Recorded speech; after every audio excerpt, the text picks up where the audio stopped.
Kumusta mga kasaliksik? Maniniwala ka ba kung sabihin ko sa iyo na kahit pa sa ating kalangitan ay nagkakaroon din ng mga kaganapan na labis nagugulat sa kahit na sino mang makakaalam? Kaya mula sa eroplanong nagpakita matapos ang lampas 30 taon mula sa paglipad nito hanggang sa mga kaluluwang patuloy pa ring nakasakay sa eroplano, ay ito ang 10 pinakamisteryosong pangyayari sa kasaysayan ng mga eroplano. Kaya kung handa ka nang malaman ng mga ito ay simulan na natin.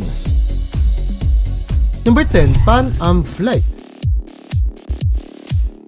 Alam mo ba na nagkaroon ng kaso o insidente noon na hanggang ngayon ay patuloy pa ring lumilito sa mga eksperto dahil sa sobra nitong pagkamisteryoso?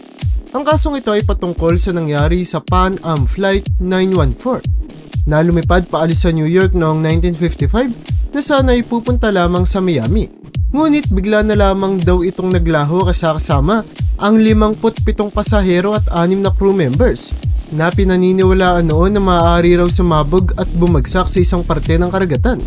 Pero laking gulat na lamang ng mga tao noong biglang lumapag sa isang airport sa Venezuela taong 1985 ang isang replanong kagaya ng itsura ng Pan Am Flight na talagang gumulat raw sa dalawang panig. Ito ay dahil sa natuklasan ng mga otoridad na buhay pa ang mga pasahero ng sasakyan na ito. Nakakasabay ng piloto ay labis raw na nalito kung bakit ibang-iba na ang mundo na kanilang nilapagan kumpara sa lugar na kanilang pinagliparan. Matapos lumapag ay may ibinigay raw na kalendaryo ang piloto ng eroplanong ito sa mga otoridad na maaari raw magbigay linaw kung ano ang nangyari sa kasong ito.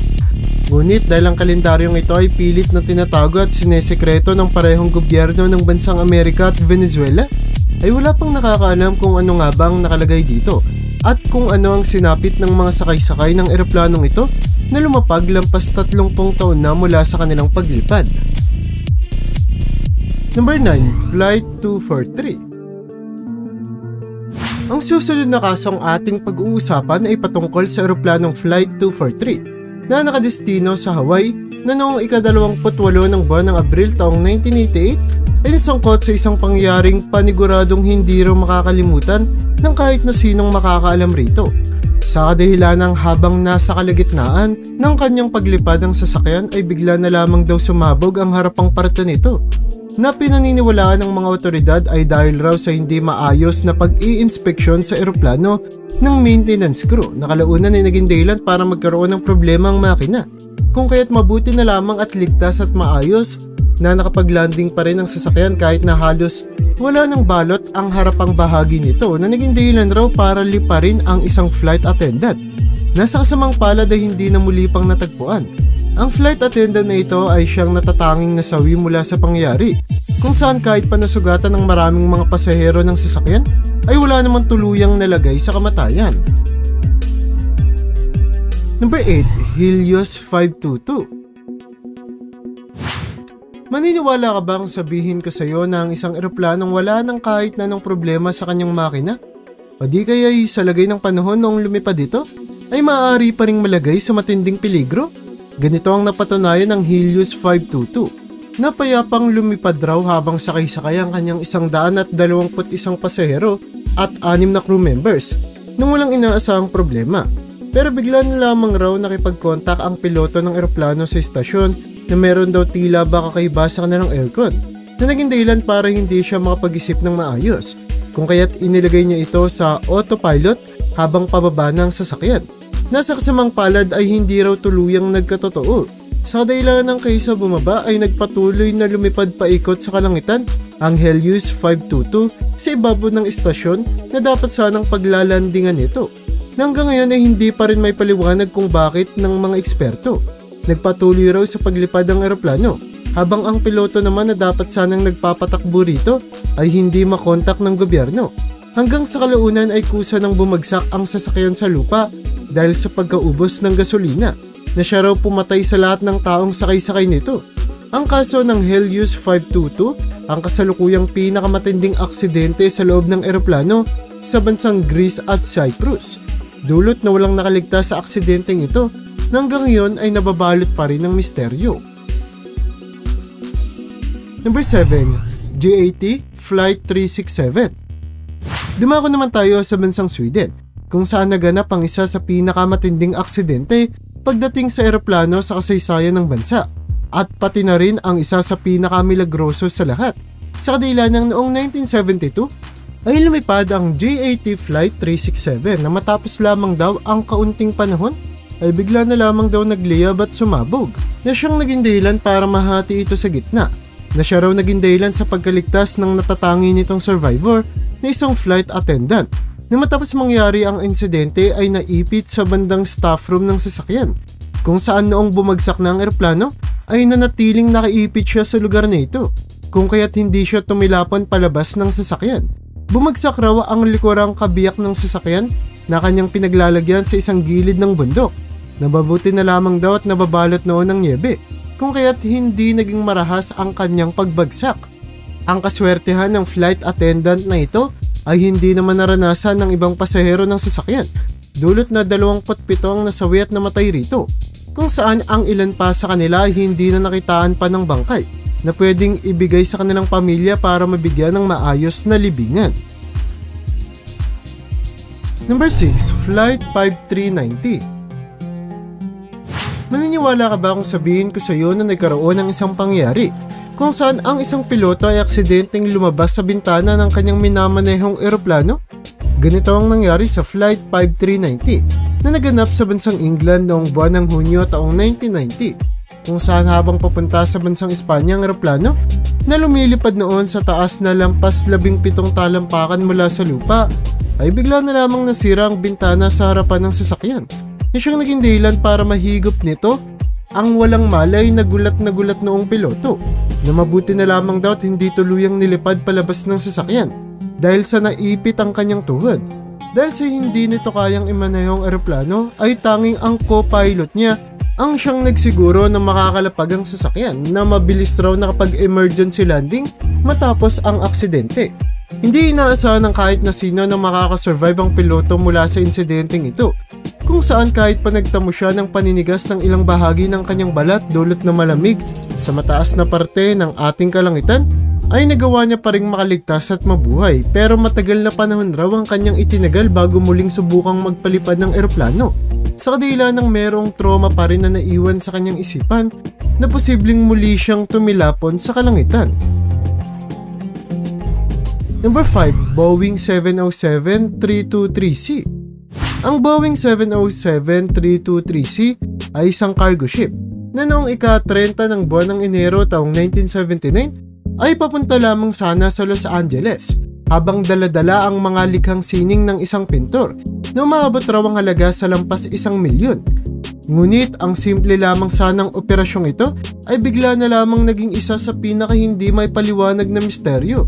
Sa kadila ng 22 minuto mula sa pag-andar ng eroplano ay nawalan na raw ito ng kontak sa mga istasyon na siyang naging dahilan para paniwalaan nila na posible raw tinangay ng mga tauhan ng sasakyan ang mga pinta, na ayon naman sa mga eksperto ay imposible raw dahil kung ganoon ay hindi may tatangging kailangang lumabas ang mga ito sa merkado para ibenta, na hanggang ngayon ay hindi pa raw nangyayari kung kaya't maaaring sumabog lamang ang Boeing 707-323C. Nasasamang palad ay hindi rin masigurado ng kahit na sino na totoong nangyari sa eroplanong ito. Number 4. Flying Laboratory. Ang eroplanong pinangalan ng Flying Laboratory ay ang naging sasakyan ni Amelia Earhart na may hawak sa titulo sa pagiging pinakaunang babae na lumipad palampas sa karagatang Pasipiko, kung saan dahil hindi ito naging sapat para sa kanya ay sinubukan niyang gawin ang isa sa pinaka-imposibleng gawing aksyon noon na patungkol sa paglipad paikot sa globo na umabot raw ang layo sa halos 30,000 milya. Dulot na balak niya itong gawin sa Ecuador o gitna ng ating planeta. Simula ng buwan ng Hunyo taong 1937, sinimula ni Amelia at ng kanyang partner ang balak nilang gawing pag-ikot sa mundo, kung saan naging pahinto-hinto sila sa iba't ibang mga bansa para makapaggasolina. Ngunit ang paglipad na ito ni na Amelia ay naputol raw noong patapos na sila. Dulot na bigla na lamang daw silang naglaho at nawala ng komunikasyon. Nayon sa pag-iimbestiga ng mga eksperto ay maaaring dahil raw sa pagkasangkot nila sa isang aksidente habang nasa Papua New Guinea na maaaring pinagbagsakan raw ng sasakyan ng dalawa na siyang naging dahilan para ma-stuck ang mga ito sa isang tagong isla kung saan sila namatay sa uhaw o gutom na siyang pinakakapani-paniwala raw na eksplanasyon sa sinapit ng dalawa. Number 3. Flight 513. Ika-4 ng buwan ng Setyembre taong 1954, lumipad ang Flight 513 na naglaho raw habang nasa kalagitnaan nito ng kanyang paglipad sa ibabaw ng Atlantic Ocean, na siyang naging dahilan para hanapin ito ng mga eksperto at alamin kung ano nga ba ang nangyari rito.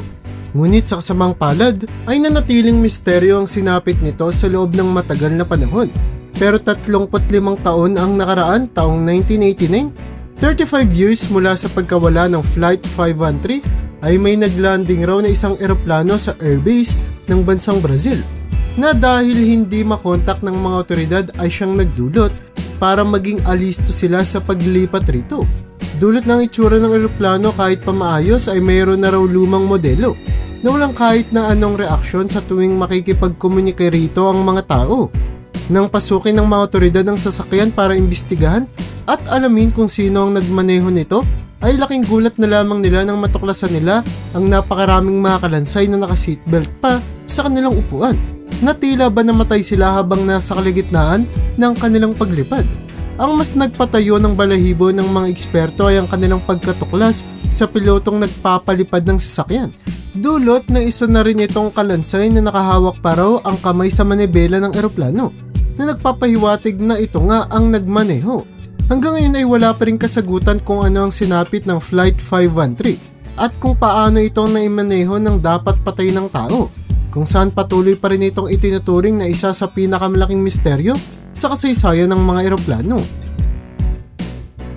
Number 2. Delta Flight 1425. Ang susunod na aksidenteng ating pag-uusapan sa videong ito patungkol sa isang eroplano ay ang sinapit ng Delta Flight 1425 noong 2019, na bigla na lamang raw nagkaroon ng pag-apoy at pagsabog ng kanyang makina na hindi may tatangging labis na naglagay sa 154 na taong sakay-sakay nito sa kapahamakan, kung saan maraming mga pasahero nito ang nagawa pang makapag-video habang nagdadasal o di kay nagbibigay mensahe sa kanilang mahal sa buhay kung sakaling mauwi ang aksidenteng ito sa kanilang kamatayan, na talaga namang nagpapakita kung gaano nagpanik ang mga tao dahil rito. Babuti na lamang raw at biyasa at sanay na ang pilotong nagmamaneho ng eroplano, kung kaya't kahit na nasa kaligitnaan sila ng aksidente ay kalmado niya pa rin napalanding ng maayos ang sasakyan na naging dahilan para walang malagay sa kahit na anong klase ng kapahamakan.